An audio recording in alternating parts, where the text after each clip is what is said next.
Hello বন্ধুরা, এই ভিডিওতে একটি ইন্টারেস্টিং টপিক নিয়ে আলোচনা করব। তো দেখো বন্ধুরা, টি-20 বিশ্বকাপ শেষে ভারতীয় কোচ রাহুল দ্রাবিড়ের দায়িত্ব কিন্তু শেষ হয়ে গেল।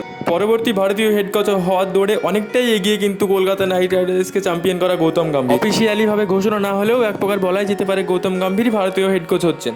এখন প্রশ্ন হচ্ছে, গৌতম গম্ভীর ভারতীয় দলের কোচ হলে কেকেআরের শূন্য হওয়া মেন্টার পদ কে সামলাবেন?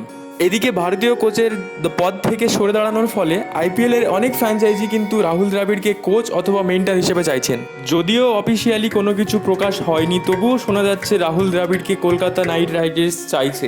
তো বন্ধুরা, রাহুল দ্রাবিড় কেকেআরের মেন্টর হয়ে আসলে কতটা খুশি হবে অবশ্যই কমেন্ট করতে ভুলো না। তো বন্ধুরা, এরকম আরও গুরুত্বপূর্ণ খবর পেতে আমার চ্যানেলটাকে সাবস্ক্রাইব করতে ভুলো না। সঙ্গে থাকুন, ভালো থাকুন, ক্রিকেটের মজা উপভোগ করুন। ধন্যবাদ।